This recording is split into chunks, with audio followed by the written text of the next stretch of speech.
tahapan analisis sistem. Pada tahap ini sistem akan dianalisis bagaimana akan dijalankan. Hasil analisis berupa kelebihan dan kekurangan sistem, fungsi sistem, hingga pembaruan yang dapat diterapkan. Nah, pada bagian ini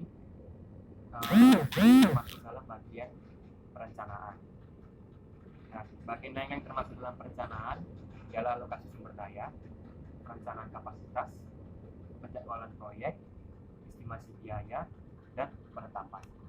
Nah, dengan demikian, hasil dari tahap perencanaan ialah rencana proyek, jadwal, estimasi, biaya, dan ketentuan. Nah, sebenarnya secara ideal, manajer proyek dan pengembang dapat bekerja maksimal pada tahap ini. Nah, lalu tahap kedua, tahap perencanaan sistem. Setelah persyaratannya dipahami, perancang dan pengembang dapat mulai mendesain softwarenya. Tahapan ini akan menghasilkan sebuah prototipe dan beberapa output lain meliputi dokumen yang berisi desain, pola, dan komponen yang diperlukan untuk mewujudkan proyek tersebut. Nah, setelah spesifikasi, kemudian dilakukan sebuah perancangan sistem sebagai tahapan kelanjutannya. Nah, pada tahap ini, tahap di mana seluruh hasil analisis dan pembahasan tentang spesifikasi sistem diterapkan menjadi rancangan atau cetak biru sebuah sistem. Nah, tahap ini disebut cetak biru, di mana sistem sudah siap untuk dikembangkan mulai dari implementasi, analisis sistem, hingga tenaga pendukung sistem yang akan dikembangkan. Lalu tahapan yang ketiga, tahapan pembangunan sistem. Nah, tahapan pengembangan sistem ini ialah tahapan di mana rancangan mulai dikerjakan, dibuat, atau diimplementasikan menjadi sistem yang utuh dan dapat digunakan. Nah, jika diibaratkan sebuah bangunan, tahap ini merupakan tahap membangun. Nah, tahap ini sebenarnya memakan cukup waktu yang lama karena akan muncul kendala-kendala baru yang akan mungkin dapat menghambat jalannya pengembangan sistem. Pada tahap ini, perancangan bisa saja berubah karena satu atau banyak hal. Nah, tahap selanjutnya ialah memproduksi perangkat lunak di mana di bawah proses pengembangan. Menurut metodologi yang sudah digunakan, tahap ini dapat dilakukan dengan cepat. Nah, output yang dihasilkan pada tahap ini ialah perangkat lunak yang telah berfungsi dan siap diuji. Lalu tahap keempat yaitu tahap pengujian sistem. Nah, sesudah sistem selesai dikembangkan, sistem harus melalui pengujian sebelum digunakan atau dikomersialisasikan. Nah, tahap pengujian sistem harus dijalankan untuk mencoba apakah sistem yang dikembangkan dapat bekerja optimal atau tidak. Nah, pada tahap ini ada beberapa hal yang harus diperhatikan, seperti penggunaan penggunaan sampai pencapaian tujuan dari sistem yang sudah disusun sejak perancangan sistem dilakukan. Jika ada kesalahan, tahap pertama hingga keempat harus diperbarui, diulangi ataupun dirombak total. Nah, tahap SDLC ini ialah bagian paling penting dalam rangkaian pembuatan sebuah perangkat lunak.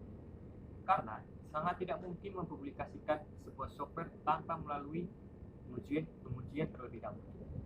Nah, beberapa pengujian harus dilewati. Antara lain kualitas kode, tes fungsional, tes integrasi, tes performa, dan tes keamanan. Nah, untuk memastikan pengujian berjalan teratur dan tidak ada bagian terlewati, tes dapat dilakukan menggunakan perangkat continuous integration seperti CodeShare. Nah, dari tahap ini akan dihasilkan perangkat lunak yang telah dites dan siap untuk disebarkan ke dalam proses produksi. Lalu tahapan kelima, implementasi. Nah, implementasi dan pemeliharaan merupakan tahap akhir dalam pembuatan SDLC. Nah, di tahap ini sistem sudah dibuat, diuji coba, dan dipastikan dapat bekerja secara optimal. Nah, setelah tahap pembuatan selesai, dilakukan implementasi dan pemeliharaan oleh pengembang. Nah, pemeliharaan sangat penting untuk memastikan sistem bekerja dengan optimal setiap saat. Nah, untuk implementasi, langkah yang harus dilakukan itu ada lima langkah. Yang pertama, melakukan survei dan penilaian terhadap kelayakan sistem yang sudah dikembangkan. Nah, yang kedua, menganalisis dan mempelajari sistem yang sudah ada dan sedang berjalan. Nah, yang ketiga, melakukan pemecahan masalah dalam pengembangan sistem. Yang keempat, menentukan penggunaan hardware dan software yang tepat. Yang kelima, merancang dan mengembangkan sistem baru. Yang keenam, memelihara dan meningkatkan sistem yang baru jika diperlukan. Nah, fase ini disebut juga sebagai tahap penyebaran. Pada tahap ini, software disebarkan setelah melewati proses yang melibatkan beberapa persetujuan manual. Nah, tahap ini dilakukan sebelum menurunkan software ke produksi. Proses penyebaran dapat dilakukan menggunakan application release automation atau bisa disingkat dengan ARA sebelum masuk ke proses produksi. Nah, output yang didapat dari tahap ini ialah perangkat lunak yang siap untuk diproduksi secara massal. Nah, yang keenam, pemeliharaan sistem. Nah, pemeliharaan sistem yang sudah dibuat sangat penting untuk referensi di kemudian hari. Pemeliharaan di sini ialah tahap akhir yang menjadi permulaan fase yang baru, yaitu penggunaan. SDLC belum berakhir pada tahap ini. Software yang dihasilkan harus terus dipantau untuk memastikan ia berjalan sempurna. Celah dan kerusakan yang ditemukan pada proses produksi harus dilaporkan dan diselesaikan. Jika ditemukan sebelum produksi massal ini akan lebih baik daripada menyelesaikan dengan merombak semuanya dari awal ke akhir. Nah, lalu setelah saya menjelaskan tahapan itu, selanjutnya saya akan menjelaskan 3 metodologi. Nah, yang pertama, waterfall model. Nah, model ini melibatkan penyelesaian satu tahap secara lengkap sebelum melangkah ke tahap berikutnya. Ketika satu tahap selesai, langsung dilakukan evaluasi untuk memastikan proyek berjalan sesuai rencana dan layak diteruskan ke tahap berikutnya. Nah, waterfall model ini bisa disebut juga dengan model klasik, karena dia memiliki beberapa tahap utama, yaitu analisis dan rekayasa di sistem, perancangan, penulisan program, pengujian, dan pemeliharaan.